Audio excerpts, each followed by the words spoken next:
Welcome back, folks, to the CCL. My name is McCormiel. With me is Mick. We've got our second matchup here of the day, another best-of-5 series, Concordia, Wisconsin, and Purdue COD. Now, talking a little bit about Purdue COD specifically over Concordia, both teams did make the playoffs last year. Let's just make that loud and clear. However, Mick, Purdue, this is a team that comes in with an incredible record last year, an outstanding roster. They just didn't get to showcase that in the playoffs.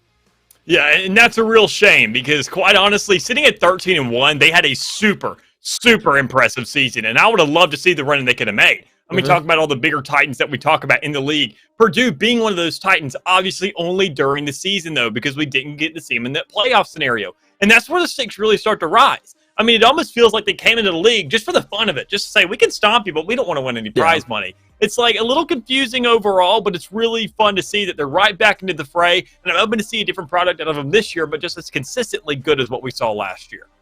Yeah, and the thing is, right, you know, we're going to go ahead and take a look at the Concordia roster here in just a moment, but overall, coming into the season, you know, from last year, at the very, very least, you had for Concordia a 7-2 count and split 1. Then you went to the top cut, and that's where you struggled. It was against the stronger teams. So we see Siri, Caterator, you done got me, and you done got me again.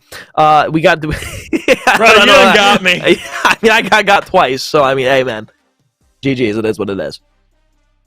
But, I mean, looking at this roster, man, I'm a little doubled up. I may be seeing double, but, I mean, honestly, it's just going to be fun to watch. Because I love seeing these dynamic duos. These players, oddly enough, I know it's kind of a weird point to be making, but a lot of these players that sit there and kind of duo up with each other, they find themselves a lot of results. I love seeing the disparity between these two because it's almost like an inner rivalry, and it causes the team to be so much better. We have two players who are sitting there trying to outperform each other, really get on the field, or even sometimes working in synergy and making such a nuisance across the map that it brings such a crazy dynamic just to the entirety of the squad and brings a new element of camaraderie.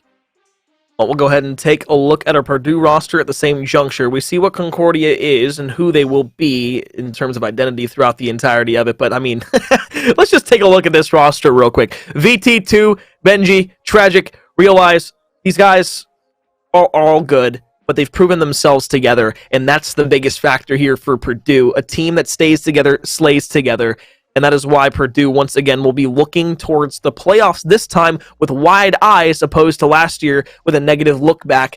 And, well, hell, if they get to playoffs, I could foresee this being at least a top 16 team at least.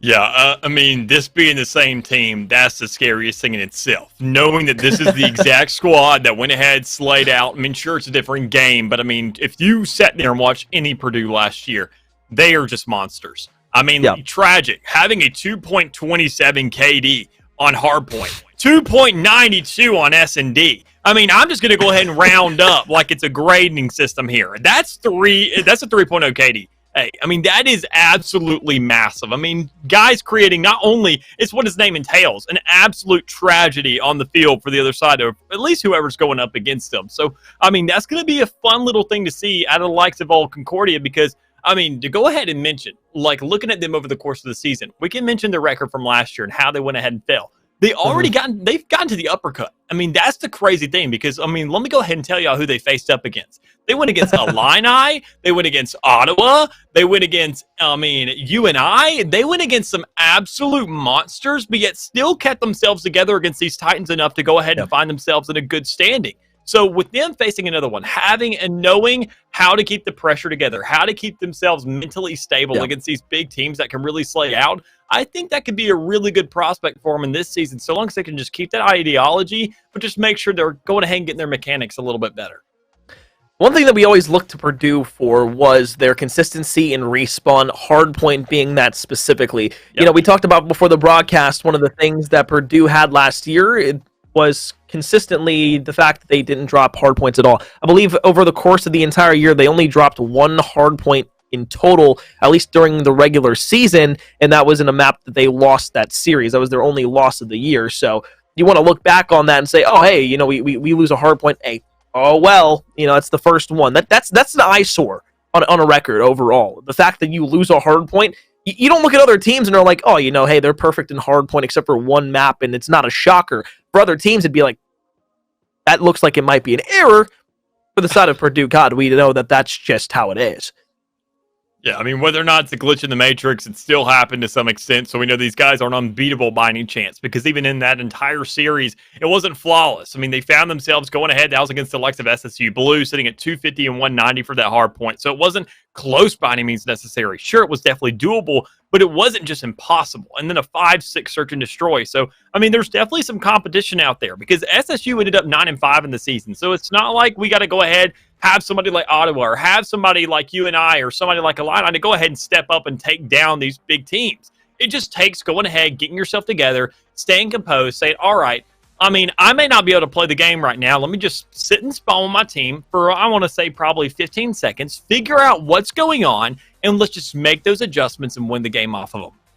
From what we saw earlier, if you're a fan of Tuscan, you're going to love maps number 1 and 2. Hardpoint for Tuscan, S&D for Tuscan, and then, of course, map 3, we had Gavutu there. But we'll talk about 3 and 4 if we need to go the distance. Right now, though, the biggest topic of conversation, as was beforehand, is Purdue going to be able to return to form like they were last year? A lot of people would say yes. That has yet to be seen, though, and both of these two teams are hungry, wanting to start their year off right. Again, making the playoffs is no short stretch of awesome for any of these teams and any of these schools. However, at the end of the day, you've got to be consistent enough to get there. Last year, Concordia, they were. Last year, Purdue, they were. But not being able to show either talent past the top 64 teams, that's where things start to get a little bit sad for a team once they make it that far, but don't go any further. Sure, getting to playoffs is a great stance and saying, hey, that's an accolade we have for us. Great season for some teams. For others, that's just the start. And for Purdue, that's where they need to get back to. That's the bare minimum for them throughout the entirety of this season. You want to get back to 13-1. You want to get back to a record that was almost perfect, just wasn't there to match the likes of Ottawa. This is the perfect opportunity to get that started and underway. Tuscan map number 1, Purdue on the right, Concordia, Wisconsin on the left. Yeah, we've seen a previous bottom cut. Go ahead and deuce it out tonight, but now we're going ahead and moving on to top cut teams and see exactly what the differential we can have come through.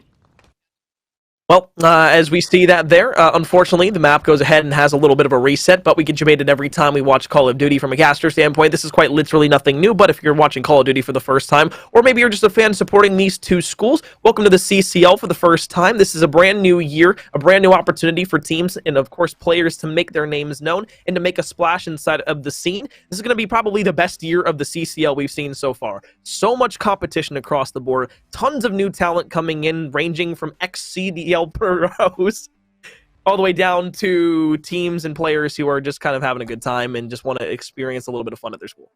Yeah, and honestly, I mean, I'm really excited to just see that alone, because we've talked about how big of, I mean, this just season is so massive, I can't even go ahead and fathom it.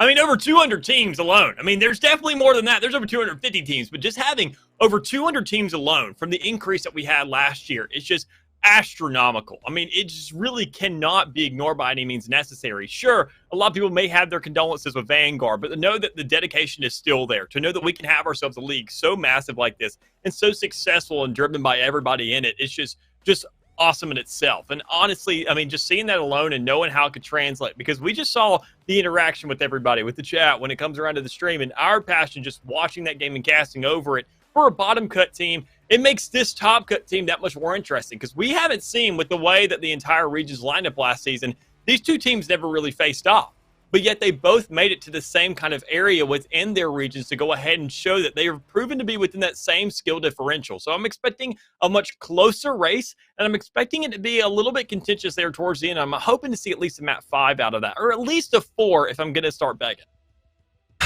Well, it's things you hope for. It's things you want to see.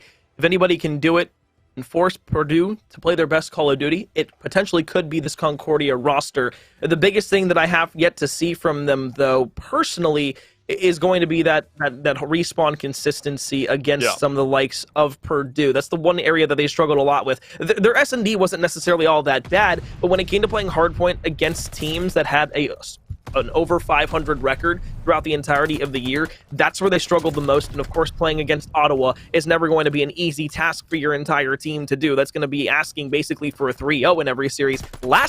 This year it's a little bit different though. Already Benji pops a 3-piece. Tragic and realized with VT2, everybody getting involved here early on for Purdue. 15 seconds in counting on hill number 1.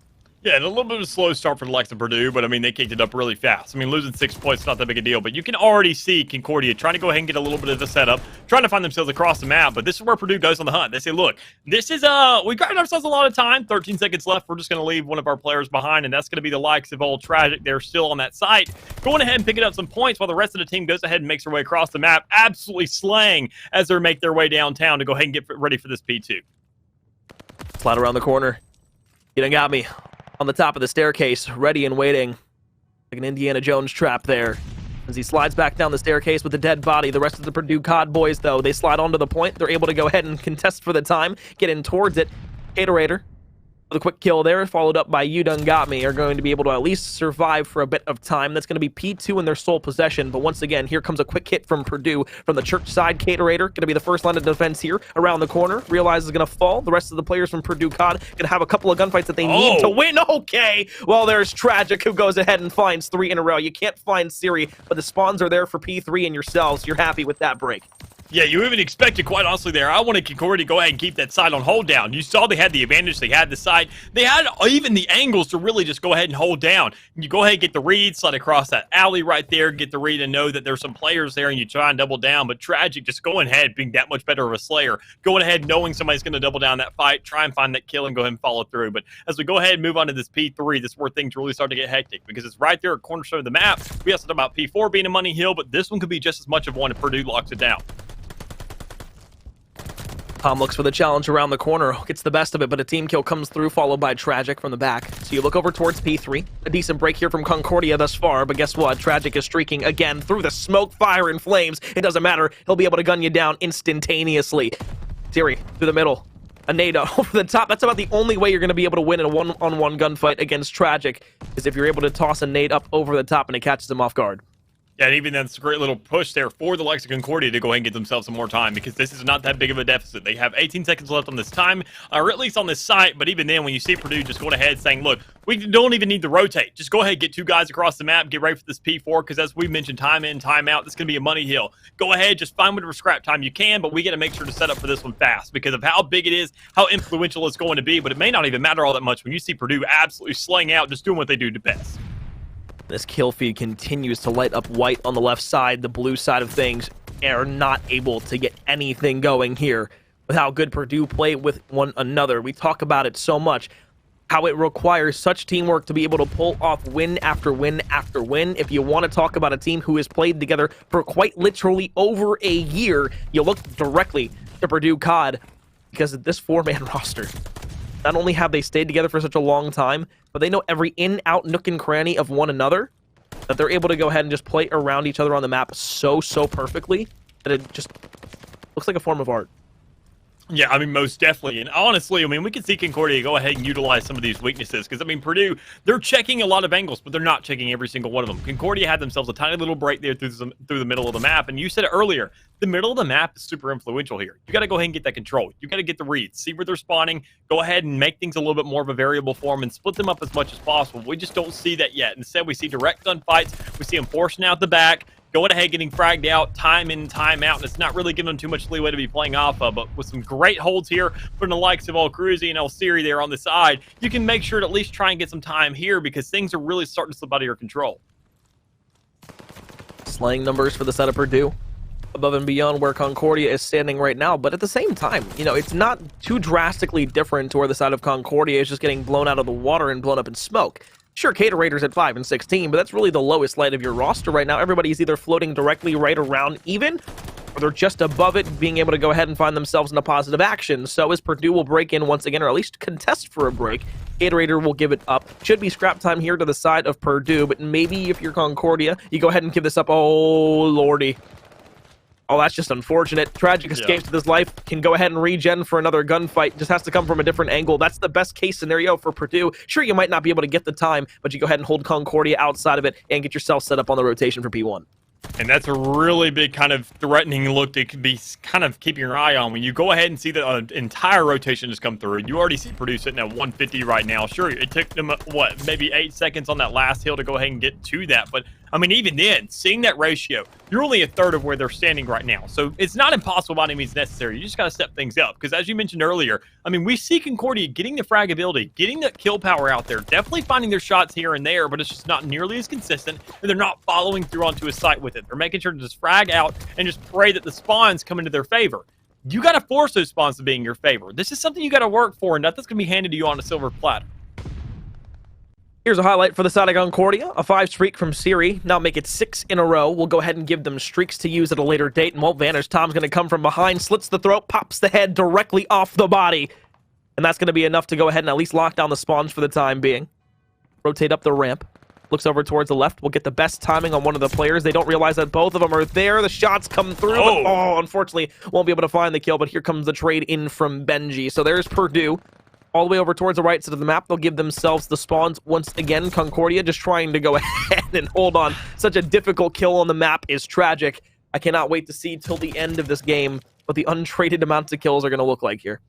Yeah, and even then, you already see the rest of Concordia just kind of slipping out. Just going ahead, getting these fights. I mean, we saw right there with K-Raider just going ahead dancing around VT. You're trying to go ahead and win that gunfight, but you're not taking any time from it. You don't have any players there on the site. You're not going ahead and having that team composition to go ahead and play an objective-based game mode. Instead, everybody's just kind of scattered about. You're trying to realize how to get more time on the board, and honestly, it's going to all come down to Siri as it goes ahead and grabs 2, can hold it down for a little while, but not long enough to go ahead and hold things out to just go ahead and get that entire reset because there's still some scrap time available, but I'm sure Purdue's not really worried about that because they went ahead and ran this P4 last time.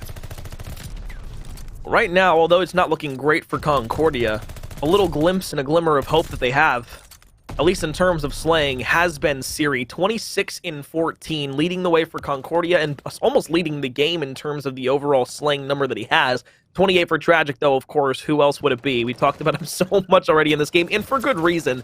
This Vantage finds his way in towards the point. The contestant will be there. Tries to look around for the last few shots and potential kills. But Concordia, they should be able to go ahead and cross over to the 100-point mark now. Finally hit triple digits. This has been a good break and hold from Concordia. It seems like throughout the entirety of this game, they've started to learn a bit more and catch Purdue off guard a few more times than they were earlier on in the game. And that just goes to show the adjustments that they just started to make. Yeah, and I think it all comes down to their comms there. They're going ahead, giving the intel. Sure, they've gotten killed a little bit more here and there, but they're learning from it. I mean, as we said earlier, they are used to fighting these Titans. They don't get discouraged just because they can't play the game. They make their adjustments, they get smarter from it, and they learn to adapt. And you can see it living and breathing right here in front of you, coming into fruition. They are making themselves a 100-point deficit, while Purdue even got even higher up there for a little bit. They're making it that much tighter, taking it down to 70. And sure, it's a money hill right now, but so long as you can lock it down and you done got me, goes ahead and follows through onto his site and can frag a little bit more, so they may be able to get some more time on the board.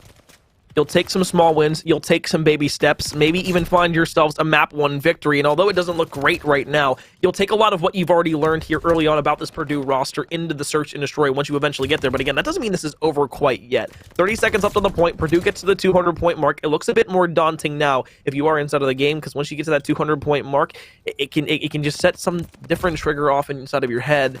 Say, okay, well, this is going to look a little bit harder to come back from. Before they get to that 200-point mark, though, it's everything's on the table. It's all fair game. But Concordia, I don't assume that they're going to be flustered that easily. 140 should be about at 150 at the end of this. They're only going to be down by 1 hard point to the side of Purdue COD. And although that doesn't sound like a lot here on Tuscan, where breaks and opportunities for teams to go ahead and push double, triple coverage out at you is so high, it's very daunting.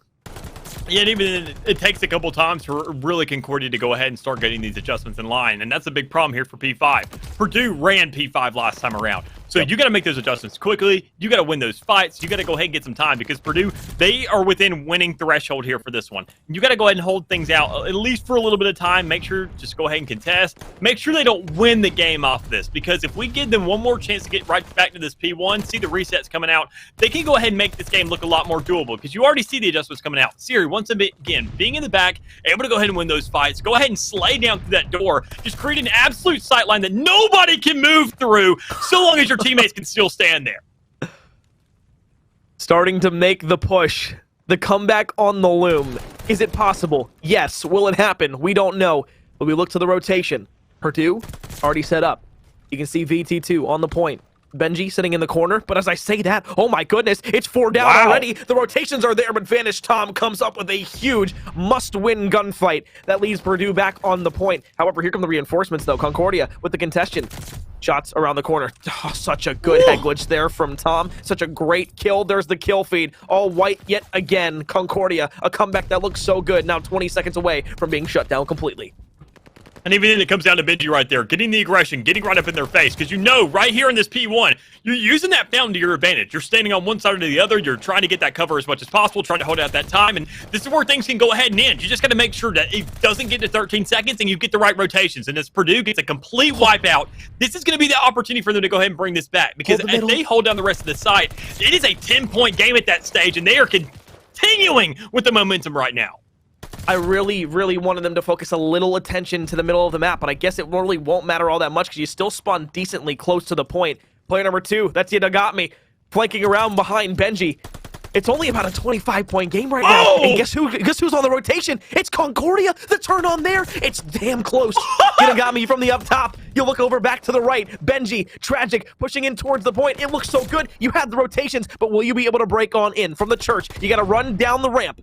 Benji's just going to hold an angle. You still have close spawns if you're the side of Purdue, and all you need is 5 seconds. Foot race to the point. Cruzy's going to be the last one to even potentially hit the point. Oh, he gets the contest at the perfect time. But here's Benji to go ahead and shut down the hopes and dreams of the side of Concordia. Purdue, a close map number 1. They'll take it by 32 points, but that should not have been that close. Concordia, that's composure and a fantastic opportunity to make that comeback run. Most definitely. They got composure and they got the brains to go ahead and back them up. I mean, the way they went ahead and made those adjustments, got themselves onto a site. I mean, you sat there and wanted to see these non-traded kills, and we finally get that opportunity. Concordia having a lot to work with, actually, with that little glimpse we got there. We're going to come back to the desk and talk about the game a little bit more and talk about the bigger scheme of things before we go to player spotlights once again.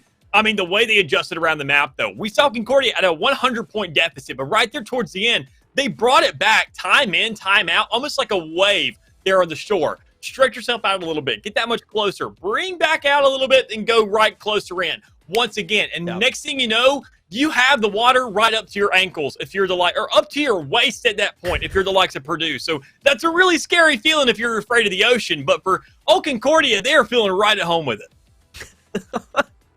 Afraid of the deep, you don't want to drown. Concordia, though, being the birds that they are, they try to soar to new heights. They are almost able to do that there on Tuscan and map number 1. Purdue, though, on the other hand, they close out what should have been their game from the very, very beginning. But if you are Concordia, the biggest thing that you can take away from that first map is the fact that if you're able to go ahead, jump the gun maybe a bit earlier on some of those hills inside of the game, and hell, you could have made that map a very, very good one all the way right down to the end. And hell, we could have even seen that being a 50-point game win for Concordia at the exact same point. But just taking a look at the stats here, I mean, 42 game high from Tragic. We talked about him all game long, again, for great reason. 29 non-traded kills onto Tragic. But then you look to Siri. Yeah. 40 kills, 35 non-traded kills. That's who I was looking at. And just that man alone. Literally looking like Tragic on the other side of the field. That's pretty tragic if you're Tragic to know that you got some competition now. That's all it is. It's literally a direct counter. I mean, is that not what you need, though? Quite honestly, a player like that, I mean, if we don't see Siri here in this next game when it comes around to S&D slaying out like that, we could see a 6-0 game. But, I mean, look at the way he played that out. And Siri was the one who was staying there towards the back, had the AR in hand. It was right there around that P5 that I mentioned. Going ahead, holding that window, and just slaying down with the automaton, literally letting nobody pass through because you have such a great little cutoff there. You know that you're going to see whoever comes out unless a flank comes around. But that takes a little bit too much time. So just the investment right there to go ahead and get that set up, let the rest of your team play those closer angles. It was a great call, a great adjustment there, and it's a really good slaying spot for almost anybody who watches this. Well, last year, Siri on the roster with Got Me as well as Cruz. And the thing is, right, you know, when you have a core of 3 that are going to be able to play together and continue to get better over the course of the next year, we look to Purdue, and that's exactly the conversation we were having about them beforehand as well.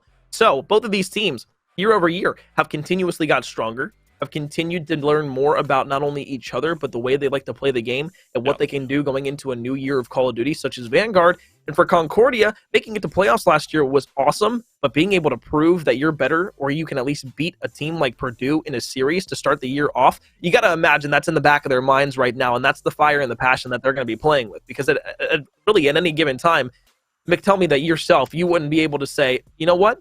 This guy, they think they're better than me? They think they're better than us? No, we're better than them. We're going to put it down their throats. Yeah, surprisingly enough, I want to say it's a little bit of a flashback. Whenever I did compete towards that Modern Warfare era, me and my team went up against the likes of Purdue, and they were just as equally good. I mean, these are one of these teams, one of these titans, like I mentioned in that last series, that just go ahead, consistently put out great series, great teams and rosters year by year. But to go ahead, and if you go ahead and get yourself that close to the game there in the first map, that brings a lot of fire to your team. If you go ahead and get shut down, you're like, man, that's a real stinker. We got to go ahead, regroup, and come back for the next week. When you're that close against a team who performed so well in the last season, you're saying, look, that's more encouragement than just winning it. I mean, we can go ahead, bring this back, knowing that this is possible. We just got to figure it out and make those adjustments really quickly so we can find ourselves on top.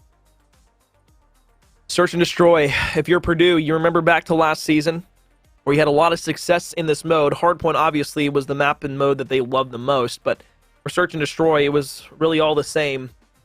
You play together so much, it just comes naturally almost at a certain point. Maybe you don't scrim it all the time, maybe you don't play it the most, but as a Call of Duty player, one of the things that you should have fundamentally is a profound knowledge and adaptation ability for search and destroy, besides just being good at a respawn mode. So Purdue, you're very good at search and destroy. For the side of Concordia, same thing can be said, but to a lesser degree. Again, last year we talked about their hardpoint struggles against some of the better teams. It's the same thing with search and destroy. They just struggled overall when it was teams that were either a little bit better than them or just around the exact same skill margin, kind of what we saw earlier when we were talking about the likes of Wisconsin COD. So realistically, I mean, maybe it's just a Midwestern trend, who knows, but at the same time, it's just one of those things. So we'll see if they can continuously start to climb that ladder. We'll see what adjustments they made from map number 1 into map number 2 here for search and destroy factors standing alone. But for Purdue, you have to be confident about your chances. Once again, if you're Concordia, the biggest thing and the key to success here in map number 2 is just making sure that you don't have a slow start like you did in map 1. Yeah, most definitely. You want to go ahead and speed things up. You want to go ahead and set that precedent, set the pace for yourself. And especially when Concordia is sitting on the defense, that's going to be a lot harder to do because Purdue, the way they go ahead and slay out, they're going to have the advantage. They're going to be able to overwhelm you with numbers, get themselves onto a site, and then swoop there and win out those gunfights. And even then, we can already see a lot of this influence moving to the A side. Nice smoke out allows the offense to get pushed up to the site. The defense forced to back off for a bit more time. Tragic, a beautiful kill over toward the left, will be the first one instead of the search and destroy. The first one off the board. Trades coming back and forth, a pinstripe kill feed. The first one fell to Purdue. The last one now falls onto Cruzy. Tries to get a few kills. Middle map won't be able to get the shots onto Realize. So now he's forced to back off. Oh, Tragic up and towards the top. Actually hops down. Cruzy could have chased, but I'm glad that he backed off for a bit. The problem is now is that allows Purdue to regroup back together on the trades instantaneously. You know exactly where these guys are going to be stationed. I mean, you're already around the church. You saw one guy drop down. He's probably going to be there towards the middle. You check the window, but you can't check it forever because you know that the bullet's coming there from your right. Going to be a little bit too much pressure. You don't want to peek that for too long. You just want to go ahead and make your way towards the site. And there it is. Making it a 1v1 is going to be Cruzy, making things look a lot more doable, but he still has to worry about that bomb, which now he only's got 14 seconds to even get onto it. And you know where that player's going to be. All the way in towards the top window. You get the ADS, but unfortunately, Purdue doesn't walk away with the kill there. Cruzy, you have to play the time here. You have to make sure you're able to find that kill, and of course, a nade comes in from over the top. That's a great kill there. The thing is, right, is if you're on the defensive side, obviously you know that you can just sit in towards the top, wait for the timer to go down, and then recheck the bomb. You don't have to peek Cruzy there, who has to get the kill in order to make the defuse happen. So it's a good round there from the side of Purdue. Got a bit scary there at the end, but in a 1 versus 2, you aren't strong enough to be able to overcome that factor. Clutch up the round, so Purdue on an offensive try wins round number 1. Concordia, though, an opportunity to go ahead, kind of do the exact same thing. Use the utility, make the smokes known. Even then, as a retaliation, I mean, that was a really good attempt. Making it a 1v1 there towards the end against the likes of Purdue, it really sets a standard to go ahead and say, look, let's open this one up. Find a first blood, make things look a lot more doable. We're right here around this bomb, and we're fragging out if you're the likes of Concordia. 1 versus 2, Tragic won't be able to find it. Concordia, an offensive round. We handshake the O's. Which team will be the first one to find the defensive round here? You'd like to assume it's going to be the side of Purdue potentially here in this round, just being able to maybe find the first adjustment on an offensive push, going back to defense for the first time, but really anything can be said. Maybe Concordia has a different trick up their sleeve on the offensive, or rather on the defensive side this time. to get a bit more aggressive over towards A. We know that A is the preferred bomb site simply because the offensive team is able to get there a lot faster than the defensive side. And I say a lot faster, it's marginal, but it's still enough to be able to get yourselves up close and aggressive. You can see him running across the crop of the church. Cruzy will walk away with the first kill. That's actually a big kill because that takes away all control that they had from middle map in the top window.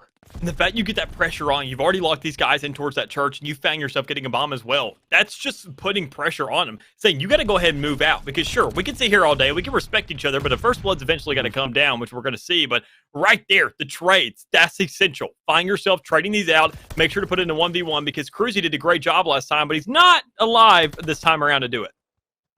1 versus 1. Benji can just play time.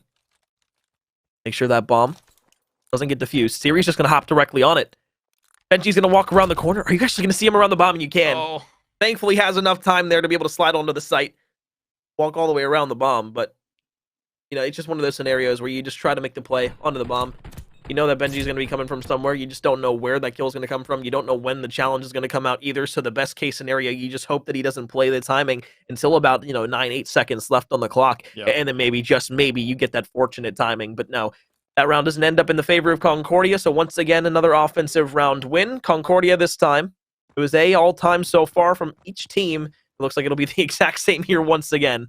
We'll see who finds the first blood in the round. And think about it in the last round. We went ahead, we didn't see a bomb plant out of Concordia. They just slayed out. So that's a lot better of a stage, especially when you go ahead and start like that. Just an explosive start for them, showing that they may not have to really get that bomb down in order to get themselves a win.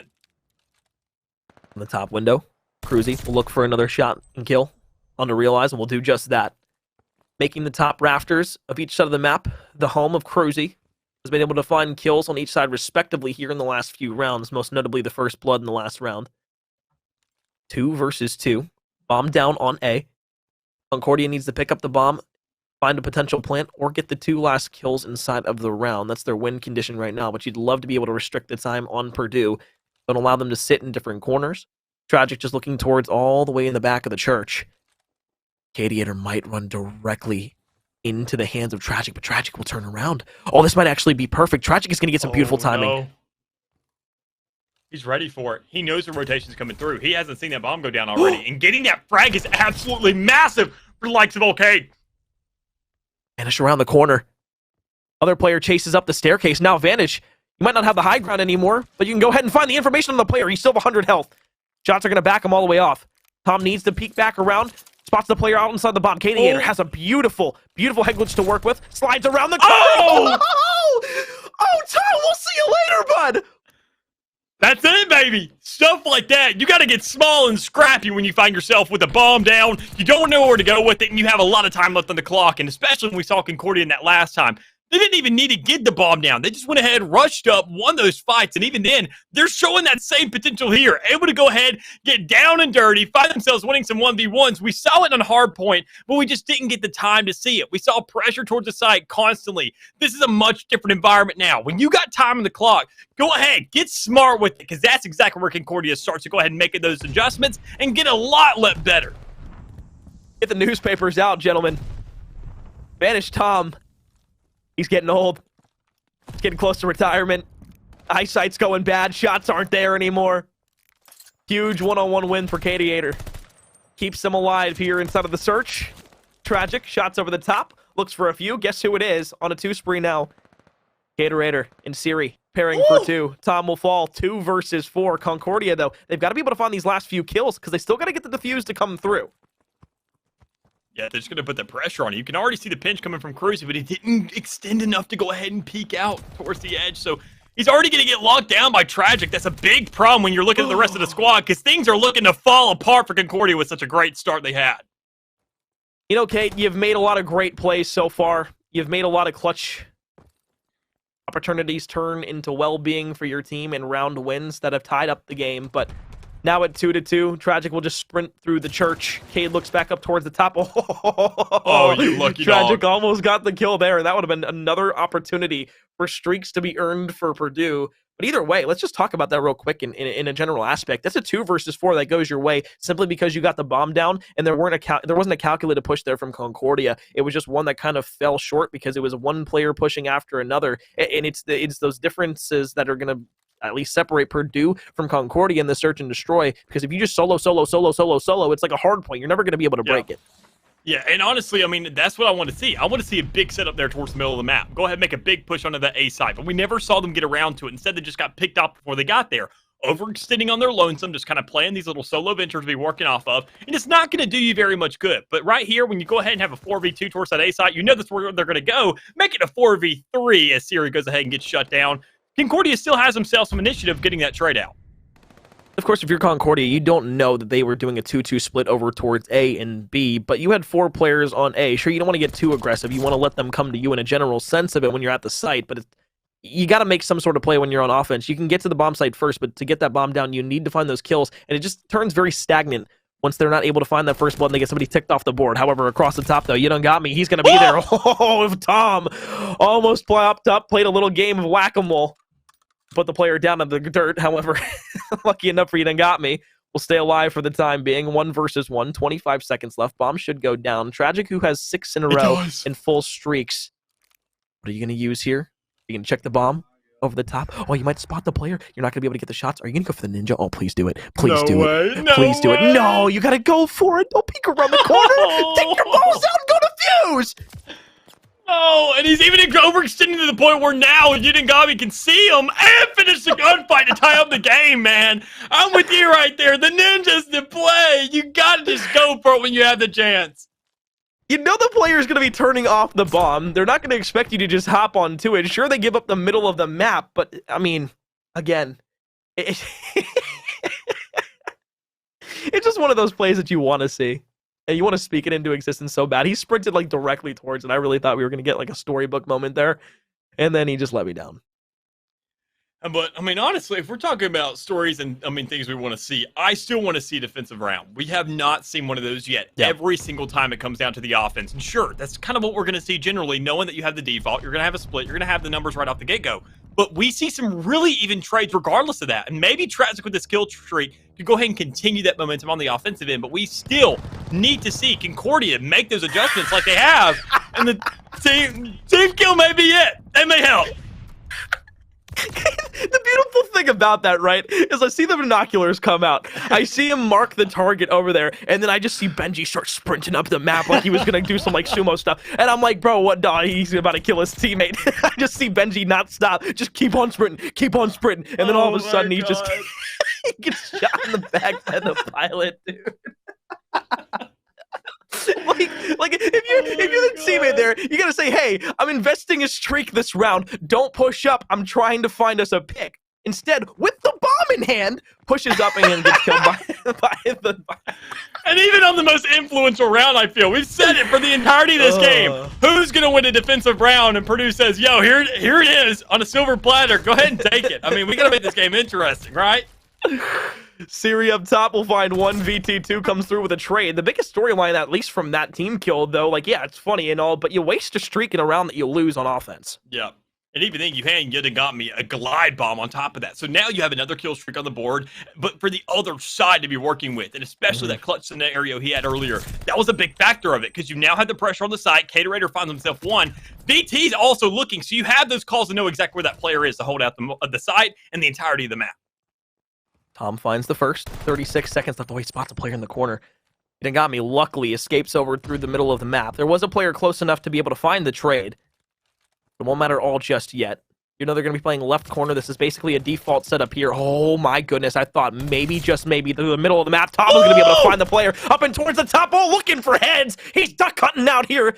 Fortunately enough, though, you'll back off for the time being. Oh, he's going to go for the defuse. He's going to force Cruzy to go ahead and peek to him. Oh, he's going to sprint out. Is he going to be able to get there in time? Oh, my God, he's so close. Oh, this is the shots. Oh, that's rough. That's now 2 defensive rounds in a row. Purdue finally going ahead and stepping up, saying, look, we've been able to go ahead and win defense this entire time. We were just messing around. We had to give them a round to go ahead and make it look interesting once again. Every single time, though, Concordia just surprising us left and right. I mean, we mentioned it. These are one of the teams that are really going to be able to step up, really contest these ties that we've seen over past seasons, and they're not letting us down by any means necessary. Still sitting at a tie game, 4-4. I'm assuming it's going to go to a 5-5, and we're going to see around 11. I cannot believe that the reason that round was lost wasn't because of the positioning. It was because the shots didn't come through to find the player. That was just diffusing. Bomb down. Offensive round looking to be won here by Purdue to give themselves the 5-4 advantage at match point.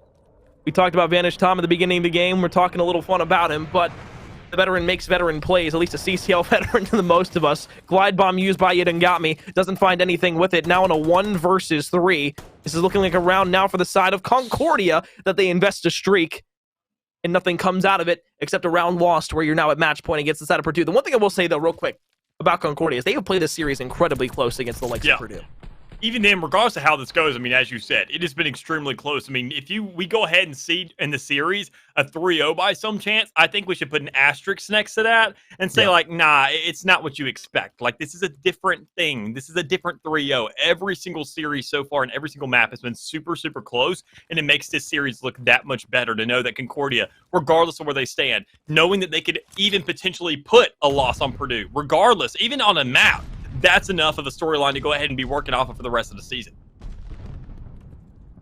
Cruzy taking the time in the middle of the map. Realize nade over the top will find the first blood onto Siri. Siri, who is the top performer inside of the hard point for Concordia with 40 kills, unfortunately won't be able to do much. Now Tom on a 5 spree with a glide bomb has the opportunity to go ahead and get the final kill in the round. It falls to the hands of Tragic, and although it was a 4-3 lead, 3 quick rounds in a row from the side of Purdue puts themselves over Concordia in the S&D and advances them to a 2-0 lead inside of the series. We'll go to the third map talking storylines about a potential sweep and what Concordia will need to do to overcome an 0-2 deficit.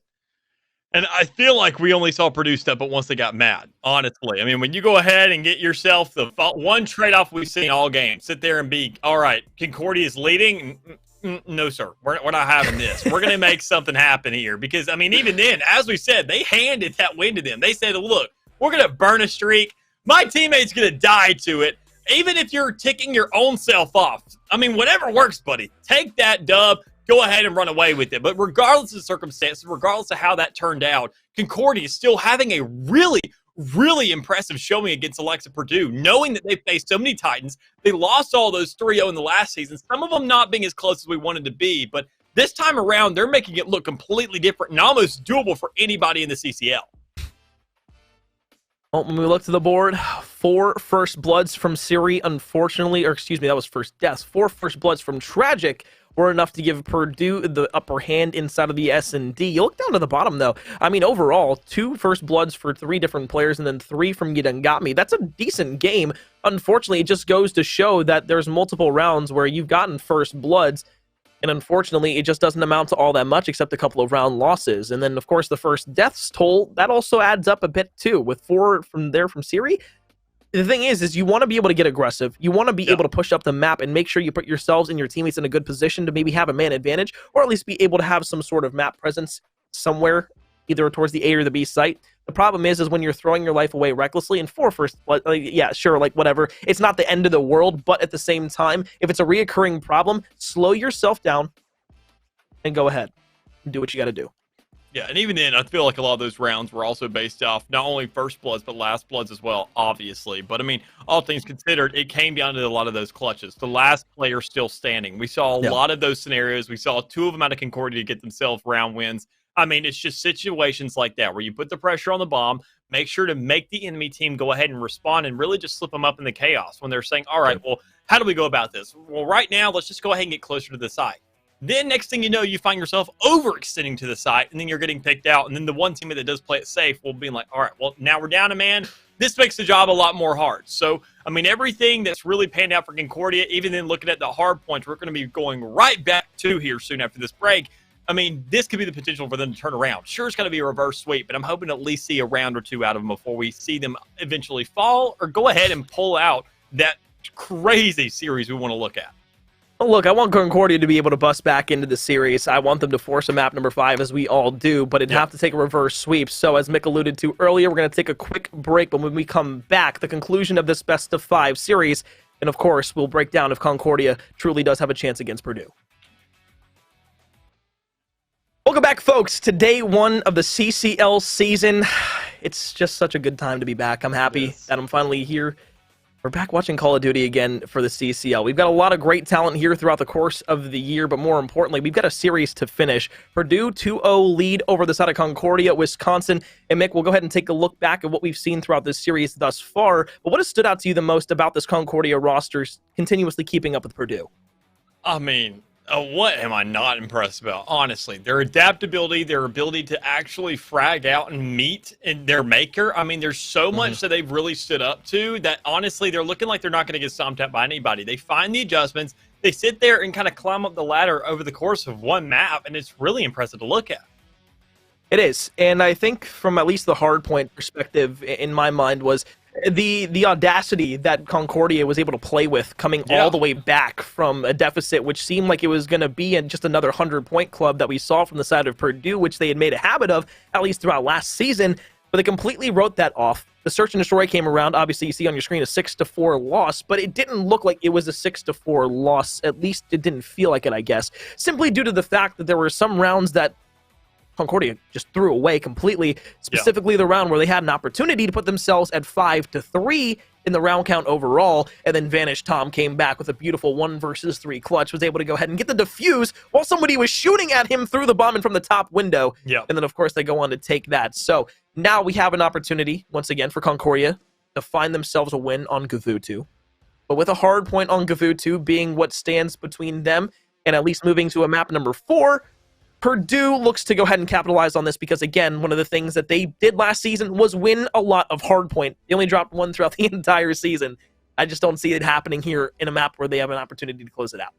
And honestly, I'm thinking of the other side of the coin here. I'm thinking that, honestly, Concordia could bring this out. I mean, look at how they went ahead and fragged. We saw earlier their ARs being super solid on a map like this. You're really relying on them. You get yourself top boat control, you go ahead and get up on that tower, and you get a really good assault rifle player up there. You can find yourself a lot of frags, keep an entire map under control, and also give a lot of intel off to say where these guys are spawning, where they're going to be moving, whether they're going ahead and get in a preemptive rotate, whether you got some kind of lone roamer looking for some kind of flank. I mean, you can just get so much there in the middle of the map, and even then towards shore, right there on P1, you can get also a lot of frags out there, and also P3. I mean, time in, time out, you're going to be seeing these long engagements. And if you just make sure your ARs can do their job right and go ahead and double down and get the just kind of a collective sight line, or even trust your teammates to really just step it up when you see them kind of really just mowing people over. Stuff like that, you find yourself some momentum, buy into it, and win yourself at least a map here.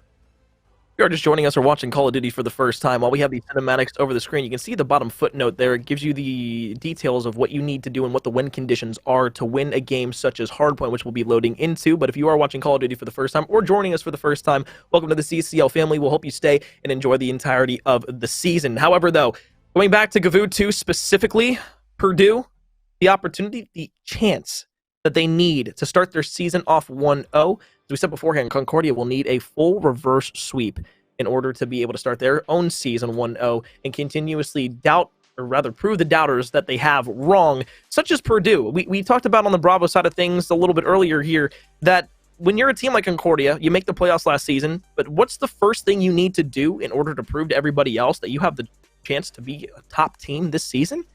Well, it's to come out of the gates and beat a team that went 13-1 last year. This Purdue Gold roster that is so good, that has played together for so long. Now it's finally time for them to force a map 4. And if they can't do that, well, obviously we've seen the Broomsticks will come out and the Purdue will sweep. Yeah, and even then it all starts right here on P1 of who can get the most time or who can go ahead and win out these frag fights and go ahead and get control of this site. And even then you see a lot of Concordia players stationed around the edge, but not really making too much of a move on site, praying their teammates can go ahead and win those out. But instead you see the respawns get reset, and everybody's still contesting to some extent, but VT can only frag out for so long. You got excited towards the end of the search and destroy. At the end of the first hard point, the slaying started to be perfect from Concordia. The pushes were almost perfect, but just not perfect enough. Vanish Tom around the corner. Won't matter. Gets put down, stomped into place. 15 points already for Concordia. Next, we'll talk about the rotation down to the south portion of the map inside of the ship. But great start to the game here from Concordia. The one thing we asked them to do last time, Mick, it was to start the hard point strong. Yeah, it most definitely was, and they've already proved us right on that aspect. Going ahead, picking up the scrap time for one site, and already getting the rotations to P2. They're holding down both sides of the map, and that's actually astronomical for them to know that, sure, you don't have top boat control, but so long as you can get on that site, go ahead and hold down the site for a little bit and get some site time there in the front end. go ahead, know that you have the momentum, get yourself everywhere, and try and at least grab those spawns where you can. Find a player moving on the outside, and right now, well, how they're getting reset, they're not having too much leeway to do that, but with the way they're fragging out, especially Siri, the big man, the main man when it came around to that first hard point that we really saw carry down the AR, he's got to be a big differential here on this next map. He's got a knack for hardpoint, he's got a knack for slaying. Caterator on the flip side, though, an unfortunate moment in the S&D. Caused a bit of a laugh, but overall, still a very crucial and key part of why Concordia was able to keep the search and destroy so close, and why they were able to start completing the comeback in map number 1, Cruzy. Look out towards the left. Tragic sprinting down the beach, the opposite way of what we saw on Normandy. As Tragic will look back up towards the top of the flak guns. The automaton shot on the shoulder. That was almost beautiful. I mean, don't get me wrong, it was beautiful, at least for the start of it, but if you would have got the kill there, my oh my. But even then, kill or no kill, we still got to worry about this side. We got to worry about how many points are going to be put on the board. And even then, we already got Tragic just going ahead, slaying out, finding a first, looking for a second, but the teammate comes there for the trade.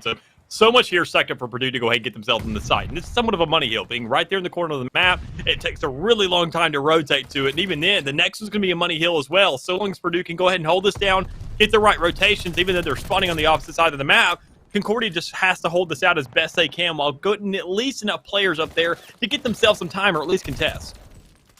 Unorthodox start from Realize. 0-5 here throughout the first 3 hard points. And as I say that, that's, I guess, the caster blessing. You find your first kill in the game.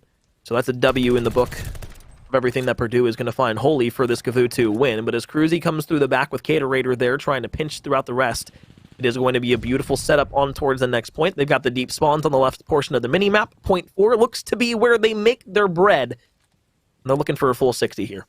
Most definitely are. I mean, you already find yourself on the side. You've already grabbed 10 seconds, so that's a great lead here. You only need 12 more to get yourself a tie game, and especially when we mentioned this being a money hill, time in and time out. This could be that place where you can cash out. Go ahead, go to the bank, get yourself a lot of time to be playing with. But Purdue, you got to go ahead and make sure to slay them out. Go ahead and get these resets, because that's the biggest part of this being a money hill. You win the kills, you get the resets, and they spawn on the other side of the map. And instead, you see Concordia being the one to actually spawn out, while still to contest to some extent. It's not going to be enough, as we see Purdue now flood on the site with 20 seconds left. Tom will flip back around to the front of the hill. Siri, the rest of the players from Concordia looking over the top. This is going to be 15 seconds of scrap time going to the way of Concordia, which is going to be a pretty big 15 seconds, specifically knowing that you have to break into P5, which can be extremely, extremely daunting for a lot of teams if you aren't making those coordinated team pushes. And that, to some extent, that's kind of what we didn't see inside of the Search and Destroy from some rounds of Concordia, was the fact that they would push solo. It allowed the team of Purdue to be able to clutch 1 versus 3 situations. You think back to the Tragic round, where rather the VT2 round and the Tragic round, both where Concordia players just kind of threw their bodies at each other and didn't really care to push together or actually make that calculated effort to push together. And it's kind of what lost them that first hard point as well. Yeah, I mean, talking about players slacking to go ahead and getting them also stepping up. I mean, one of those players that's going to step up right now is Benji. I mean, I want to look at the side of Purdue. I mean, they don't have too much of a lead. And even then, we saw a much more demanding lead out of them last time around when it came around to hardpoint, forcing Concordia to really step up to the plate. And we just don't see enough slaying power out of Benji there. You're lacking one of your big players who have really just kind of been somewhat of a consistency there in the back line to go ahead and give yourself a lot of momentum. But we just don't see it there. Instead, he's playing on the side, just doing whatever he can, saying, I know I'm not getting kills. I'm still going to make myself useful, though. Go ahead, manipulate that man, feed yourself off of him a little bit, and just make sure to frag out, because that means the site's feeling a little weak. Tragic gunfight towards the point. Cruzy will get the best of him there. Wraps him up in a tin box, packs him off for lunch with a snack. Caterator looks to the rock. Another great kill there. Headshot comes through. Down by about 20 still, but you're making your way back. The headway has been great so far here on the second set of rotations. We've only gone here for about 20 seconds. But the fact that the game is still relatively close is what Concordia was hoping for from map number 1. Caterator from behind, great spawn. Shots there on a Tragic. Oh, Tragic. We'll get the best of him there. That was opportunity to really start to seize more map control. And sure, you do for a bit of time, but right now you're just thinking about the rotations over towards P2 and what it's going to mean. This is kind of what we saw, at least through the first set of rotations, was Concordia got a lot of time on P1. P2 just didn't really go in their favor all that much, and it was just more of a contest tell than anything else. And even then, if you're the likes of Purdue right now, you're just saying, all right, go ahead and move on to P2 because, I mean, Siri, the main man for the side of Concordia that we've seen on this hard point, is already on P1. He's held down every single second from start to finish there, and he's contesting anytime he hasn't gained time. So, I mean, we just got to go ahead and get across the map, find whatever time we can on P2, tie this thing up because it's not that shy of being a tie game or us getting the lead. It just comes down to fragging out. As you already see VT making the most of that. 2 players here on the side, able to just look to hold things down as long as possible. 5 in a row, streak now for Concordia. Siri can get slow. You can start to get aggressive over towards the tank. You want to hold a nice head glitch. You look back. You don't realize anybody's spawning there. There's going to be a turn back around to the left, but unfortunate timing there. You don't read the spawns necessarily correctly. They don't peek out just as soon as you wanted them to. So you would start to assume that they might be in a different spot of the map than you previously might have thought. That's going to allow Purdue to get the side of the ship. So this might actually allow the side of Purdue to reclaim the lead once again. Should be about a 10-point advantage if they hold down the entirety of this hill here.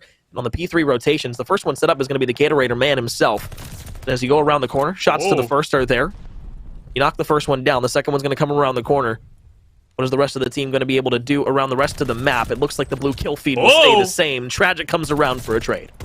Even then, you're expecting that trade. You already know he's going to stay away from that side. He's going to be at least close enough to answer if need be. So you go ahead and make that call. Go ahead and say he's probably on the other side of that rock seal because I haven't seen him push the side because we're the ones who are on it right now. But instead, you got right there in the back line, still being an absolute menace, going to be Siri. Now having that glide bomb, making that call, utilizing it for this wide open side, able to go ahead and not find the kill, but at least give enough intel to the rest of his team to know where these Purdue players are sitting at.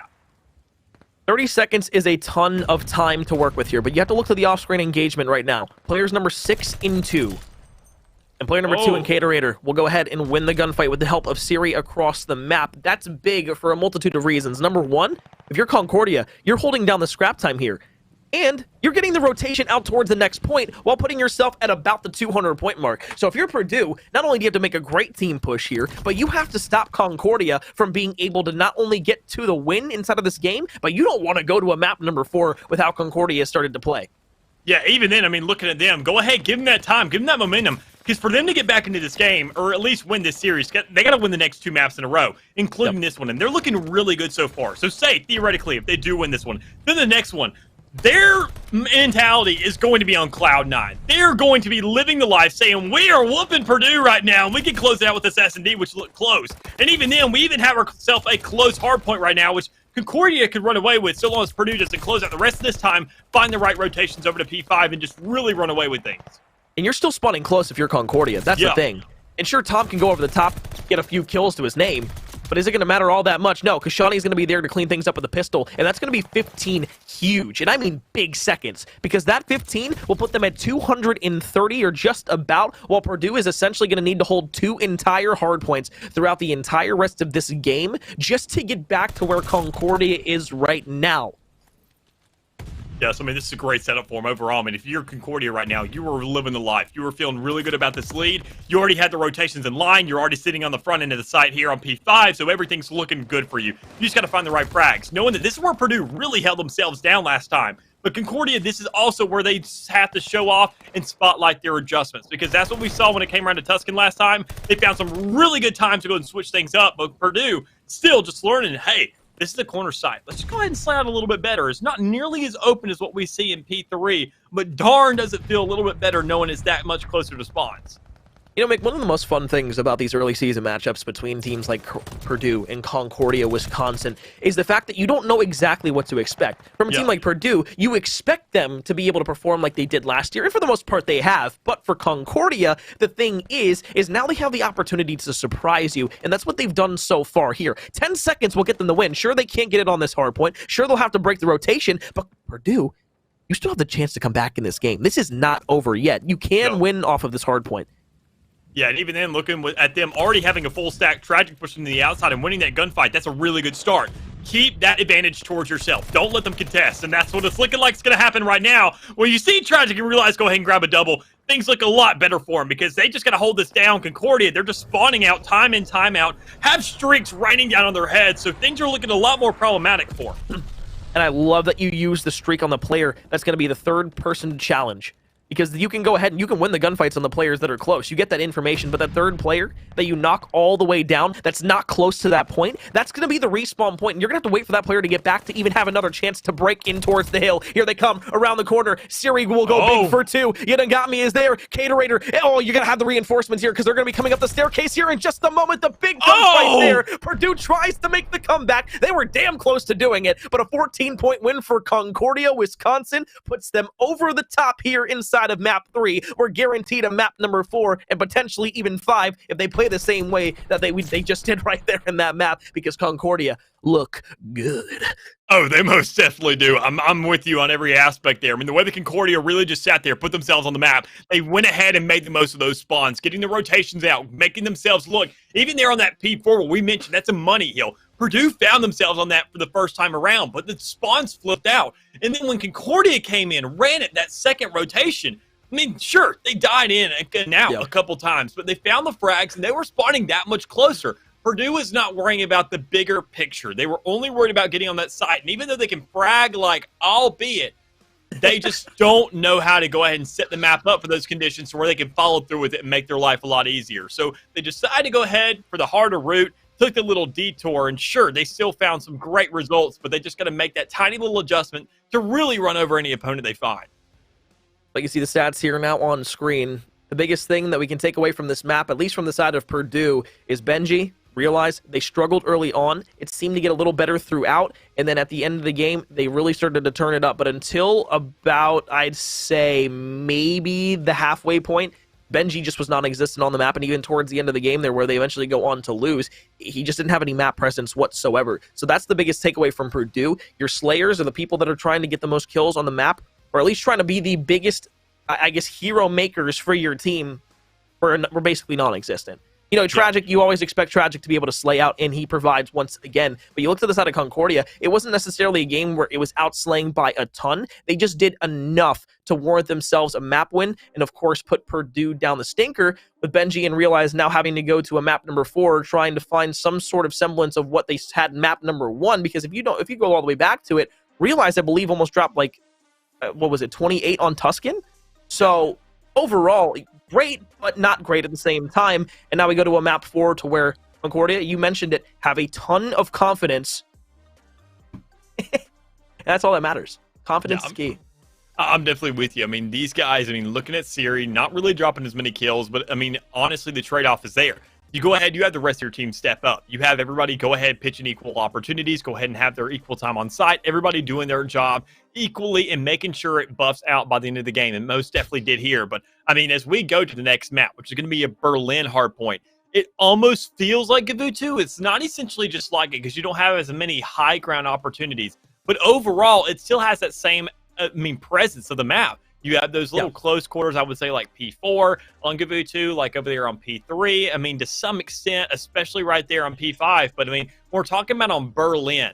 This is a very long-range map, and this is where I've said that really Concordia has started to step up, where they win these maps out, where they go ahead and just get the advantage. And this is where I feel like Purdue also has a little bit more leeway. If they like to go ahead and play indoors, well, this also caters to their taste as well. It just comes down to holding down those sites that are inside, and they just making sure that they get it from start to finish to get such a lead to where no scrap time is allowed for Concordia to go ahead and create that leeway for them.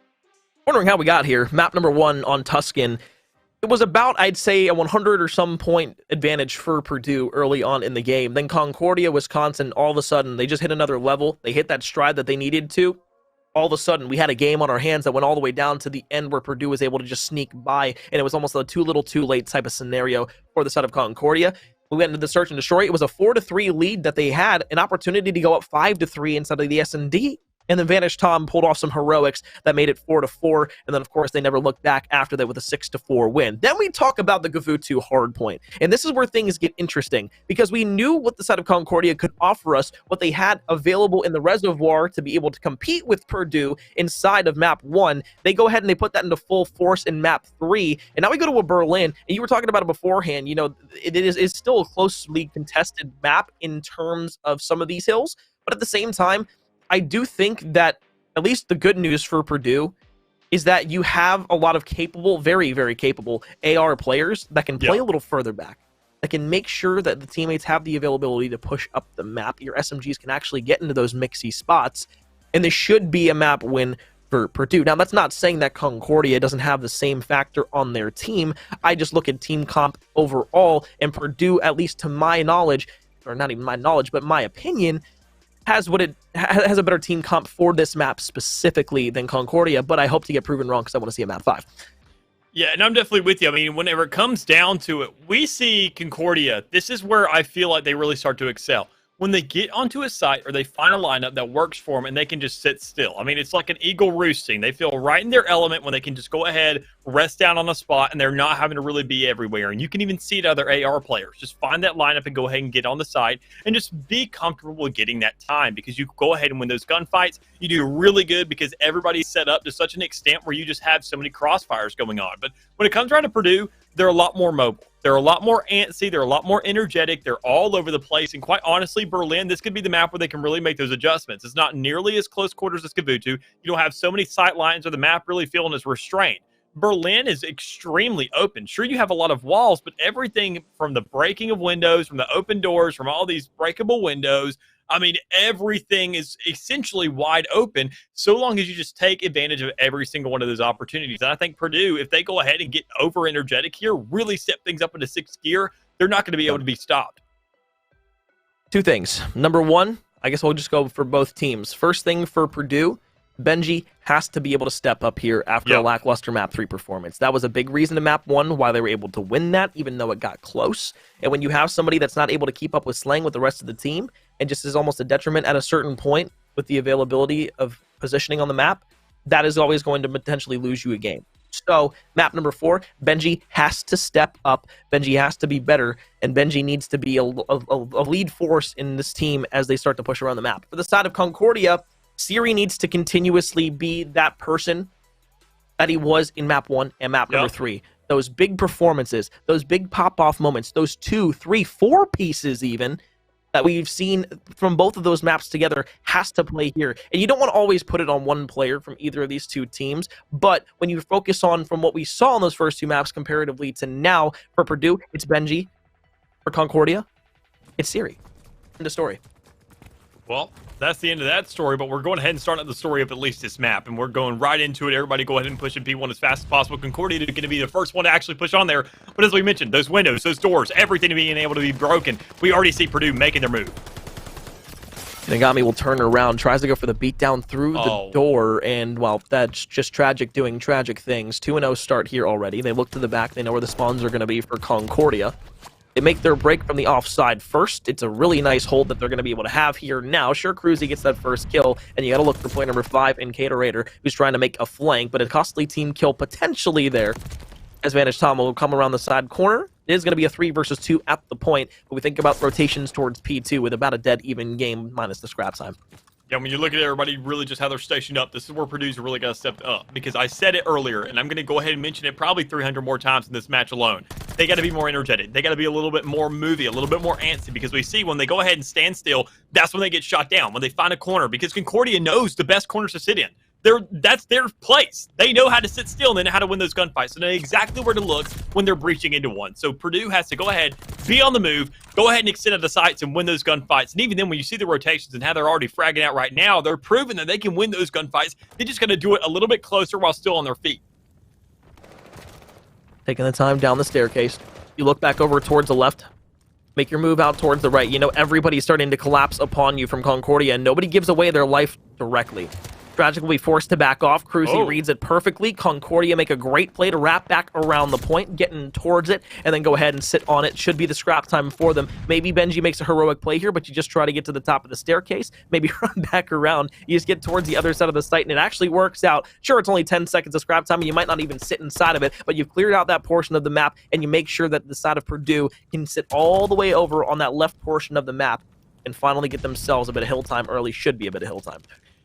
And even then, I mean, what you mentioned in that last map, when you were talking about the keys to victory this time around, I mean, we sat there and said that Benji really needs to step up. But this time around, it needs to be realized. He was sitting at 1-2 there for a little while, didn't have any sight time, but now he's going ahead pitching it a little bit more, making sure to station with his team, play off of Benji a little bit more, go ahead and keep things even on the field to where he can play out. But when you see Siri already grabbing a 3K and pushing that much closer with his teammates, that's the big menace that you got to watch out for these Purdue players. 7 in a row from Siri. We said that he needed to be the dominant factor on the map, and when you're 11-4 leading the way, that's really all that you can ask. 7, make it 8. You look for number 9, maybe gonna run up the fire staircase here in just a second, but as you look to the left window, Tragic might pop out. Oh, Tragic almost takes Siri off the streak. He's left with 1 HP in this situation, and still goes for a challenge. He's got it. He's got knockers of steel, man. He knows that he's already fragging out. He's getting a little antsy, I'll admit, but he already has both the streaks, and he's not looking to invest them. So he's not really too concerned about dying just yet. He just wants to make sure to get whatever intel he can, just play out his life as best as possible for the best of his teammates. I mean, that's really what it comes down to, and I'm loving every second of it. Being that team player, providing that intel, providing that help across the map with all your kill streaks. Now he's saying, look, I'm going to use the cheap one, and I'm going to keep the streak going to see if I can get it once again. You get the intel. You force them off the point. You force them to play from a different angle. 10 in a row. Make it number... Oh, Tommy! You shut him off the streak. Sure, it was enough to go ahead and cut him down, but, you know, I can't be that mad for an aggressive challenge like that. So, Concordia. They get the spawns all the way in the back. They should get the scraps for the hill time here. Purdue are going to be rotating right into the middle of the map, but you have to look to play number 6, and you done got me here because of how close this rotational hill is towards the next point. You can go ahead, hold down the scrap time, and then be able to get in within 5 seconds and contest that next point. Yeah, you could, but you done got me. During that sentence, as soon as you mentioned his name, he finds a way to die fairly quickly. But, I mean, I feel like it's also going to come down to Siri here because this has been the big player, finding advantage in the middle of the map. And every single time we talk about somebody, apparently they want to die. But, I mean, Siri right there still looking for a pretty good shot. I mean, knowing where to go ahead and set himself up, looking for the rest of his teammates, and really just trying to bide out the time. Play as an oracle, give out that information. Whether or not he gets the kill, he still lets the rest of the team know what's going on and compensates for it by going ahead and using that kill streak. It's not going to be enough to shut anybody down, but it'll at least bide out some time and make the job a lot easier for those teammates who are pushing. You know, one question you might ask yourself is where Purdue would be score-wise if Realize was having a bit more production in terms of kills. But you look to the side of Concordia, and you ask the same question about You Done Got Me, who's 1 in 10 right now. Essentially, it's a 3 versus 3 on the map right now, and that's just being polite, but at least You Done Got Me has 1 minute and 3 seconds in the hill. So while everybody's slaying out for the side of Concordia, You Done Got Me has been getting in towards the point, which is the most important aspect of a hard point. So then at the end of the day, you really can't be all that mad. At some points, you just might not be having a great game, and that's when you got to realize and say to yourself, hey, you guys go ahead and slay out. I'll get in the hill. I'll just play this for you guys. We should be able to win the game off that. Yeah, and that's all it comes down to. I mean, those are the kinds of players I absolutely love because everybody likes to give crud to all these guys and say, well, what did you go in terms of KD that match? You're pretty bad. Well, look, buddy, who won it? That's more important. And as we can see right now, Concordia is the one who's winning it. We see Realize not really stepping up too much. 4 and 12 with 29 seconds. But You Done Got Me, as you said. 4 and 11, but with 1.5 minutes almost. So that goes a lot further when Concordia is leading right now, looking for a game 5. And that can give you that little bit of a breather to say, look, this is the map I feel a lot more comfortable with this time. I can actually slay out and play with the squad. And even then, you got Siri stepping up, fragging out left and right. So you're not really too concerned about kills when you got a man who can take care of the department. I'll even take it a step further. For You Done Got Me, the kills that you're getting are all important and all around the hard point. So it's not like you're just going out and getting useless kills around the map. What you're doing is you're holding down the point, taking away everybody else from the point if you are on the side of Concordia, because that allows you to pick up different lanes. That allows your teammates to go slay out in different angles. You said beforehand, Siri, 22 and 8. Caterator can just hop back into a hill. You can pick up the trade on You Done Got Me and get that clean, crispy hill time. It's fantastic, and I love it. That's the one thing that separates a lot of teams inside of Hardpoint, inside of Search and Destroy, inside of Call of Duty, is the fact that if you're having a bad game and your teammates are able to pick you up at any given sentence or any given opportunity, you should be able to win those games sheerly off the fact that your team comp is great. And even then, I feel like it's more impressive in Call of Duty than any other sport. I mean, honestly, when we talk about esports in a lot of games, you can essentially do that in every single competitive environment. But to do it in Call of Duty, that is so kill-heavy, where there is frags going on left and right, constantly all the time, especially in a respawn mode, and you can actually go ahead, sit down and say, look, I'm not doing the hottest. I'm not going to try to keep going for kills. I'm just going to play my time, keep it slow, and eventually when you look at the top of that leaderboard, when you see that score that's laid right in front of you, and you see that you're ahead, you're saying, all right, that's the work I've done. That's where I'm positive, and that's where I'm putting in my contributions. And it's just great to see out of them. And honestly, Purdue, it's great to see that they're actually keeping this a fighting game so far, because only being shy 18 points right now, and looking like they have a pretty good setup for this point, they just got to keep it going. Remember back to last season, Concordia. They were 7-2 in the first split, but when they really struggled was against the top teams in their top cut. They went 3-6, and of course, one of the teams that was in there was Ottawa Black, an undefeated team throughout last year. So it makes sense they at least lost that game, but they struggled against a lot of strong top teams. Right now, Concordia, they lost maps number 1 and 2. They were damn close, and now you put yourselves in a position to not only continue the reverse sweep forward, but then potentially even find yourselves in a game 5 to take down Purdue to start the season. Even right now, I mean, as you're talking about all this, I think it's super just, I want to say motivating to you, Nagami, because, I mean, as we're sitting there talking about how much he's done in terms of time, and now he's slacking in kills, he said, no, I can do it both. Trust me, just give me the time to step it up, because now he's sitting at 12 and 15, a completely different story, while Realize is still looking to just make himself relevant in this game. And honestly, it's really starting to sting Purdue, as they're already looking for time. They grab a lot of time early, but when you see Concordia's breaching potential right now, it is looking absolutely gorgeous, as any place they really move on themselves onto, they usually find the kills, but that's where Siri goes ahead and gets slayed down, and that's your biggest man already cut off. And you just gotta hope the mental game is there right now from Realize, because if you do go to a game 5, you're going to need everybody to step up. It's not just gonna be one person that can carry your team and be able to just slay out at every juncture. You're going to have to be able to produce something for yourselves. Right now, everybody from Concordia has done just that. But let's talk about Siri one more time. 30 kills. And as Tom will go ahead, hop into the point. This game's not nearly over just yet, but 10 seconds of scrap won't give you the time to go ahead and take the lead. 10 seconds won't give you those necessary rotations that you need. You're going to have to win those yourself. And as an off-screen engagement comes in from Cruzy, that one was big, because now that leaves Tragic all alone, having to push up into the entirety of this push and the hold from Concordia. It'll fall instantaneously. Even then, this side is wide open right now. It's just everybody really lingering around, just looking for the first pick. And there you go, Siri finding it on to Benji, making this look a lot more doable for Concordia. But when you see Realize there on the edge, still stunned, Siri can find the kill and make this look a lot more doable for Concordia. But he hasn't moved on to the side. That's the problem. He's an AR player. He doesn't want to get close quarters. He wants to wait for an SMG player, but everybody's getting slayed out so quickly on the outside that he doesn't have that backup he needs. Cruzy played that perfectly. Jumped to the top of the staircase. Was waiting for everybody to get aggressive on the side of Purdue. Caterator, you can say the same thing, but a huge, potentially gave in series saving kill by Benji from behind. Doesn't allow that double to come through. So now we talk about rotations all the way over, back over towards P1. You have Concordia here, but look at Benji. He makes the flank. He's got one. Looks for the second, almost is able to find that kill. So a huge, huge rotational spawn. And of course, that double back from Concordia to take Benji out of the spawn. Tragic can't find those kills, and now it's Concordia who are set up in P1. And even then, that's massive right now. Keep Tragic locked down.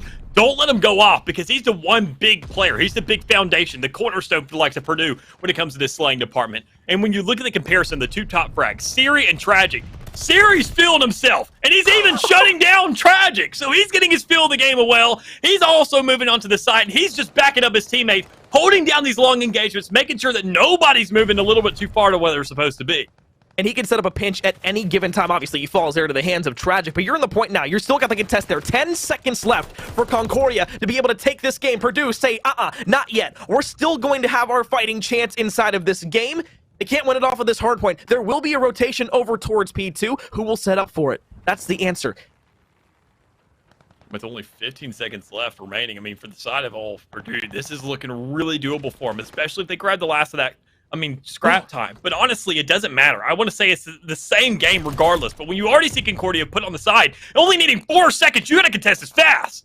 Siri, you're there. Tragic, you're there. The kills to the front. Concordia do it. They force a game 5 against a Titan, a powerhouse, a juggernaut of Purdue that we saw from last year. 13-1, by the way. It only dropped one single series.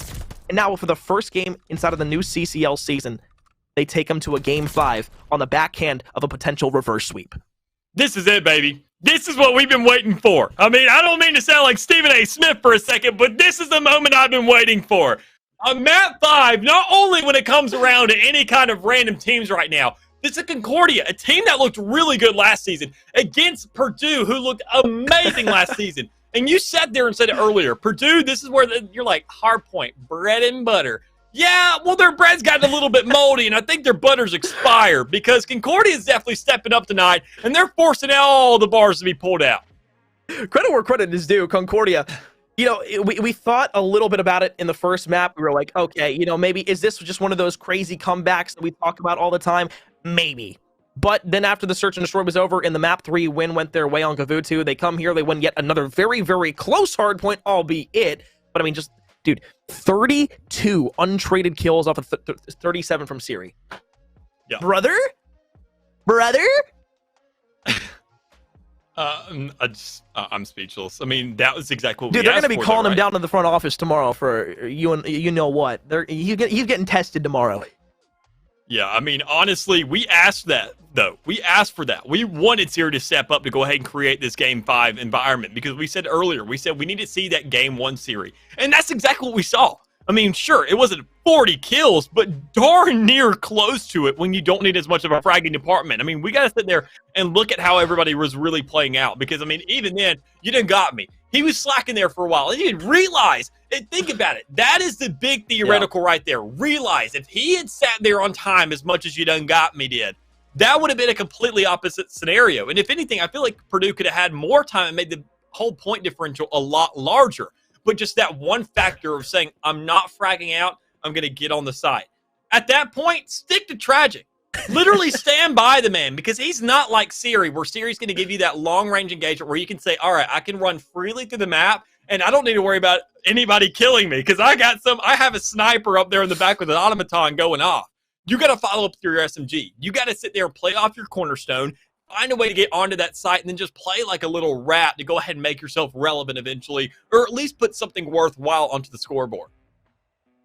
Well, we can see where we've come through the entirety of the series thus far. 4 maps down, 1 to go on Bocage for the search, but we go back to map number 1. We walked you through it earlier, but it was a 250 to 218 win.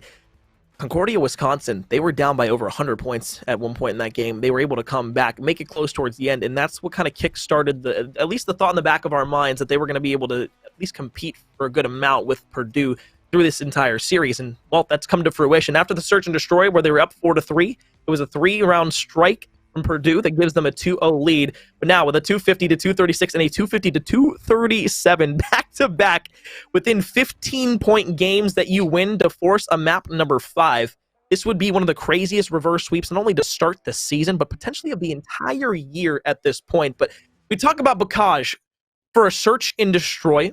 Not as chaotic as it is in Hardpoint. We've obviously come to clear that already. But at the same time, it also still plays quite fast. Those engagements in the middle of the map in the early rounds can be devastating to an offensive or defensive round, but making sure that you're able to find that first blood on the defensive side when you're sitting all the way back either towards the tanks or inside of the A building house, that's going to be the most influential play that you can make throughout the entirety of this map. Yeah, and even then when it comes around to Bocage, I feel like these trades that come around on this map, they're not going to be as easily forgivable. I mean, when you talk about where we've seen already, Tuscan on the S&D, we saw a lot of lineups, there's a lot of cover, there's a lot of good cover. I mean, not too much penetrable walls there towards the middle of the map and too much penetrable cover. So, I mean, that's really good if you're looking to go ahead and play out that defense, which we really didn't see too much out of on either side until Purdue said, you know what, we're going to step it up after throwing away one of those rounds. But, I mean, all things said, put aside on that last one, it all comes down, as you said, to those long lines of sights. And, I mean, there is plenty to deal with here, and that's the big problem. You've just given Siri the time of his life. I mean, this guy was playing around on Berlin saying, let's go, baby, let's go. I'm slaying out. I mean, no trading kills out here. I'm sitting there going left and right, just my automaton and me. There may be many rifles like this, but this is mine. He's got to do that again here because this could be where he excels and really just carries his team to a free win over the likes of Purdue. Tragic up the staircase. Looks for the first. We'll find the blood. Benji's there to get 2 to open the door up. That's directly onto the A-bomb site to be able to get the first plant in. We've had 2 opportunities in this series where we thought the brooms might come out. The first one was after the first 2 games here. The reverse sweep trying to be through. Siri, though, won't be able to find the clutch in the 1 versus 3. Purdue come out the door striking with a 1-0 lead. And that's the problem. You already pushed up the middle of the map. You were so fast and your SMG players weren't there to react. By the time your AR players really had to start stepping into the game, they're realizing that SMG is right in their face, right there next to their temple, to their eardrum, and there's not really too much they can do at that stage. So you got to learn how to slow the game down if you're the likes of being on that defense, especially for Concordia. You got to make these adjustments quick because they fell a little bit too instantaneously, gave so much over to the likes of Tragic, and now he's already sitting on a 3 spree. So 2 more kills in this round. So long as he can find the right angles to come from, he can find himself a glide bomb to be working with. Cade slowly working up the map. You saw how aggressive the side of Purdue was able to be on offense. And it opened up the doorway to give them the round 1 win. As Concordia looked to get a bit more passive here, just trying to find a first blood. You look to player number 1. Oh, I thought Tragic might have been able to slip through the back line all the way, but Siri played so far deep that Tragic didn't even bother to check it. And that was a beautiful way to open things up, give them the man advantage. Now, the question is, do you rotate this back to B, or do you try to push this in the belly of the beast to A? They should have already had a rotate come through, because if you can look at that mini-map, look at how much attention is being brought to the north side of that map, down there towards the swamps. There is nothing going on over there. You have so many heads turned that way. If you have a flank come through, you have easy pickings on your hands. But instead, you decide to go right through the middle of the map, but it seems to be working out to some extent because we see Concordia coming out with the round. Just like we saw in Tuscan, Mick. Offense for offense, over and over again. That's all it seems to be. Every single search and destroy, but I like it. I like the maps where you're able to kind of get creative on the offensive side, where you're able to spread throughout the map, get that first blood, and move on to a site and be able to win it. Because defense after defense, yeah, sure, it's predictable, but it also is a little bit stale. When you're able to have an offense for offense push multiple times throughout an entire map, it makes it so much more fun, not only as a spectator, but as players, knowing you have to switch up your pushes every single time. Yeah, and I'm definitely with you there. You can already see the switch-ups coming through. A lot more influence in the middle of the map. Not really too much of a side rush, but that's because Benji did the same thing he did last time. He pushed right up the left side of the map, able to go ahead and get himself a lot of influence. And look how he's already just able to smell the bomb site. But he's not really going for kills. He's just playing it slow, going ahead, listening for a call, and seeing if he can get a really good trade. But that's the problem. If it comes out of an AR, that's what he's looking to push. He doesn't want to go ahead and get these SMGs off the ground. He just wants to find the trades where he can. And you already see Siri doing it dirty, able to find that first bit. Last time they were on the offensive side, it was the aggression from Concordia on the defensive side that allowed them to get a double piece to open up the round. This time, no, they play a bit more passive. It's a 1 versus 4.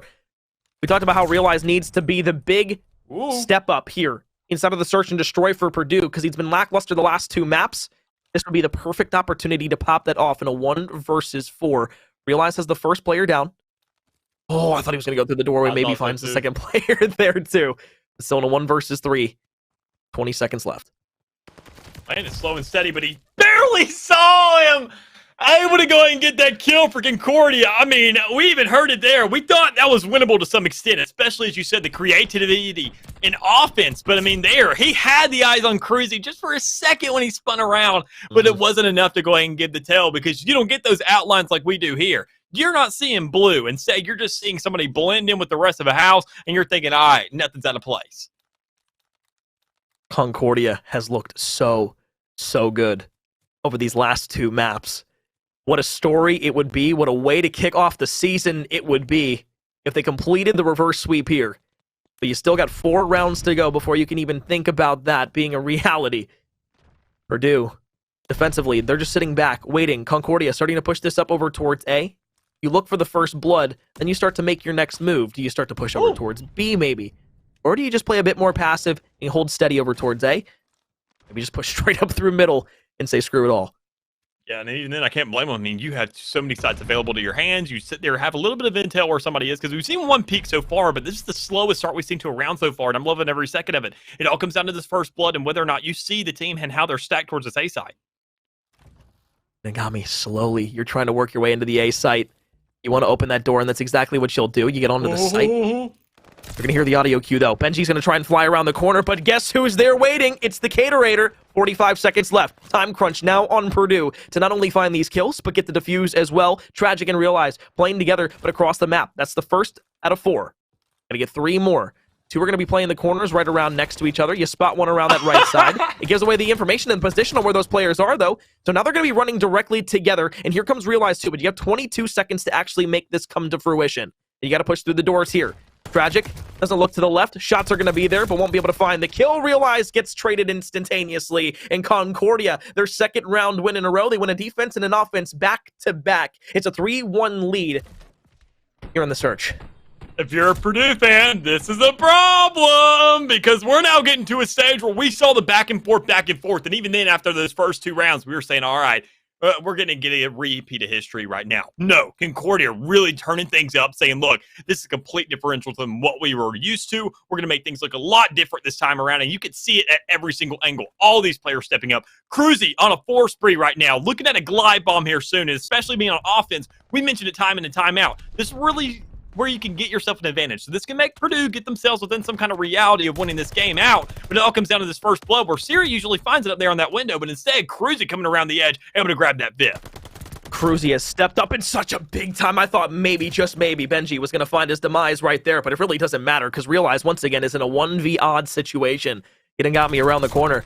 Sure, you get that first blood. That's fantastic. A 1v2 is obviously much easier than a 1 versus 3. But look how close these last 2 players are going to be playing together. Unless they stack up or somehow Realize gets decently lucky with the timing that you get on one of these 2 players, it could spell trouble here on a potential clutch, and then a 4-1 deficit would be on the loom. You peek around to the left side, you don't realize that somebody's playing all the way in towards the back of the spawn, and you actually might have got some of the best timing in the world right there. You get spotted out from both players, though. Concordia, another round in a row. 3 straight, a 4-1 lead, 2 away from completing the reverse sweep.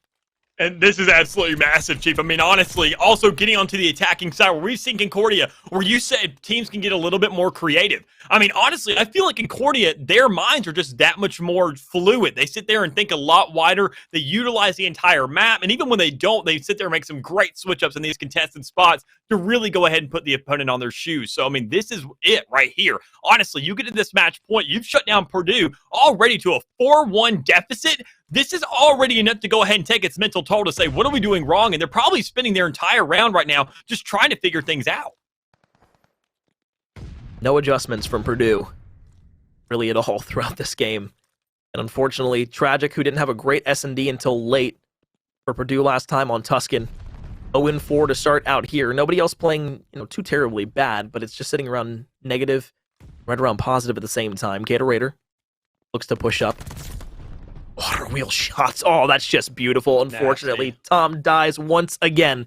3 versus 3, though. Benji finally gets the trade here in the round. Another one there for Siri, though. We'll go and put him at 6-2. Remember, you still got a streak to work with here on Concordia, and you're up 4-1 with a 3-2 advantage. Now a 1 versus 3. This time it's Benji, but another 1v odd for Purdue. It's looking like it's all going to crumble in front of the side of Purdue's face. And he's the one who's already found one in this round, so he can go ahead and keep the momentum rolling, but even then, he's got it on the opposite side of the map. He's not dealing with the side A this time around where they're used to go ahead and hitting time in and time out. He's got a little bit of a different lineup on his hands, and he's able to find one, so things looking really good for him. He just has to find the right rotations because he doesn't have 27 seconds to get onto that site. He's got only 20 left to go ahead and get that defuse down, and this may be the opportunity.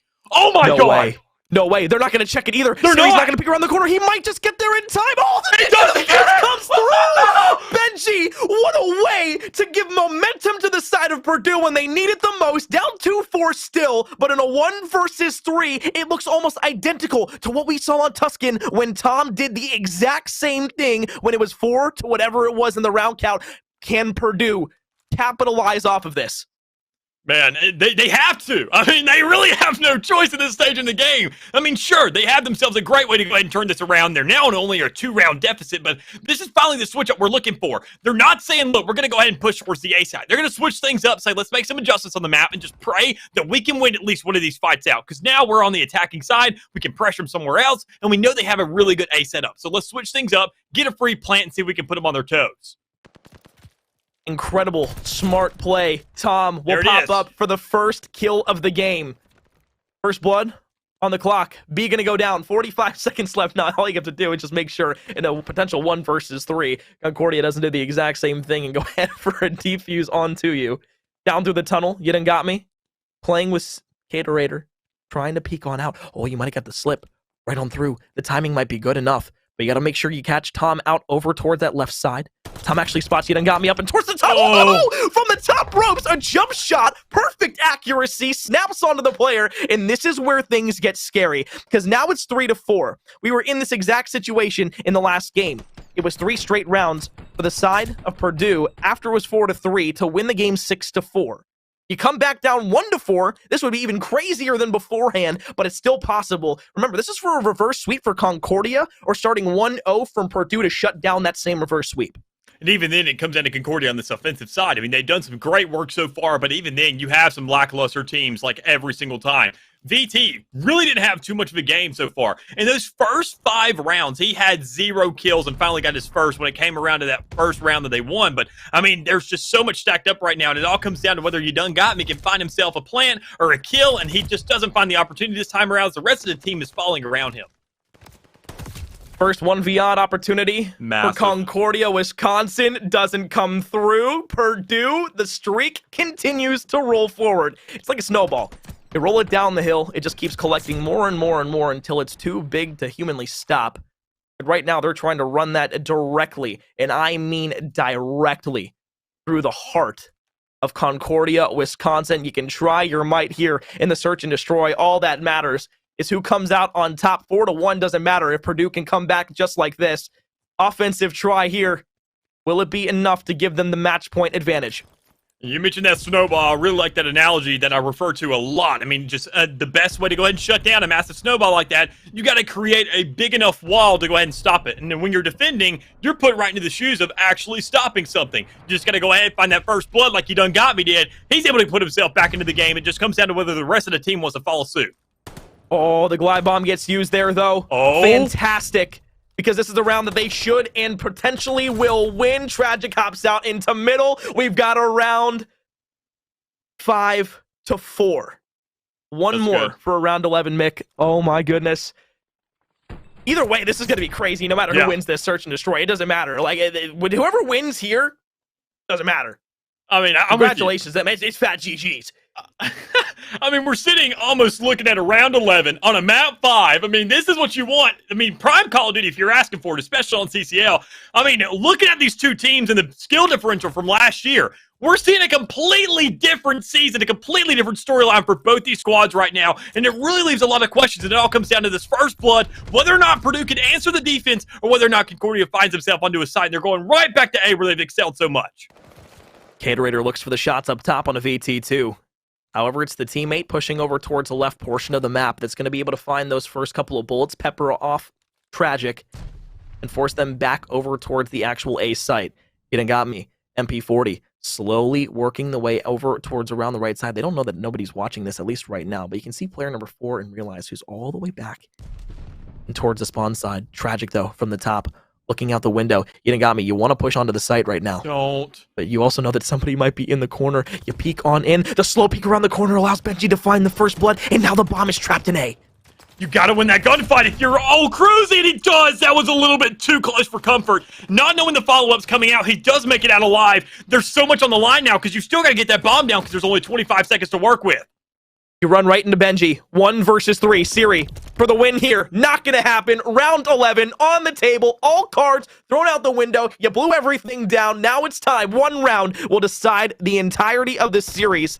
And to think it's only the beginning in the first series between these two teams, the first series of their entire year is going to a round 11 in Game 5.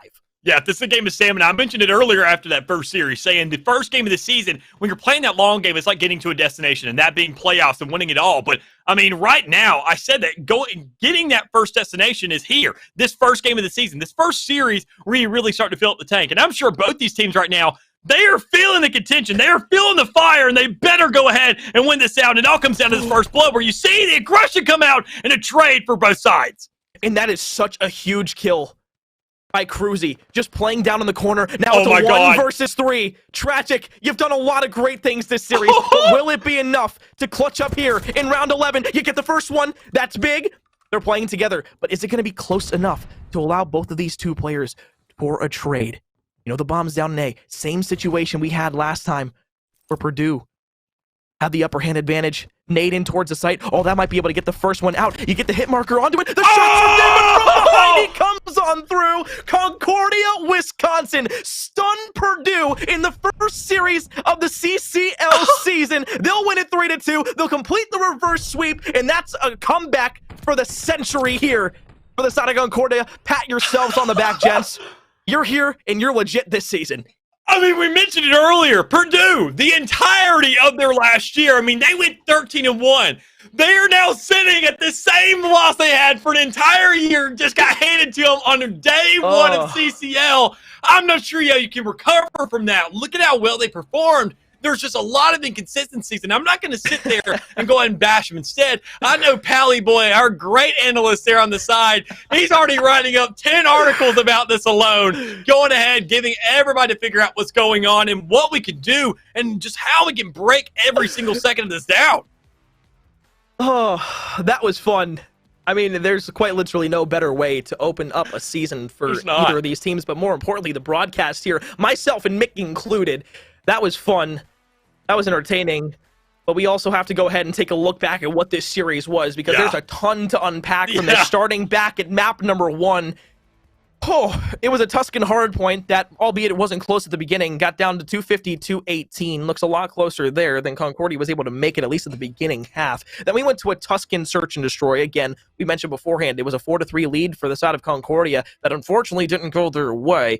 And then it led to a 6-4 win with 3 rounds in a row for Purdue coming up clutch. Then, on the other hand, though, we went back to hardpoints. We saw enough out of map number 1 to give Concordia a chance, at least in our minds, and then they did enough to give themselves the opportunity to go to a Game 5 after 2 and 3 were within 16, or rather 15 points of one another. And then we saw the conclusion there to map 5, a round 11 win for Concordia. They played fantastic. They played smart. They played composed. Even though they were up 4-1, and it still was 4-4 at a certain point, that is what you have to do to take maps and games off of a team like Purdue. Mick, what is your just overall generalizational thought of this series?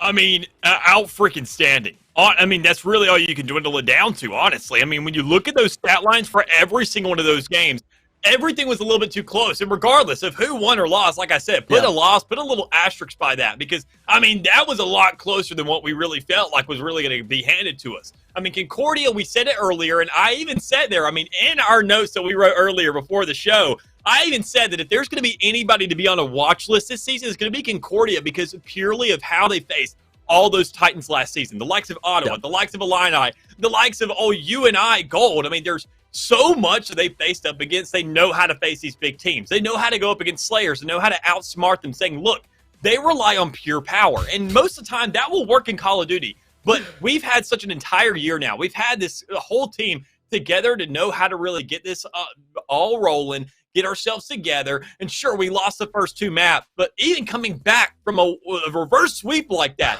that is something to show that this team is here to stay. They are here to put in the work, and they are here for the entirety of the season, able to know how to actually take down those Titans after they worked on the mechanical skill a little bit to actually follow through with the mental execution they want. Well, that was a fun way to end my night here on the caster desk, Mick.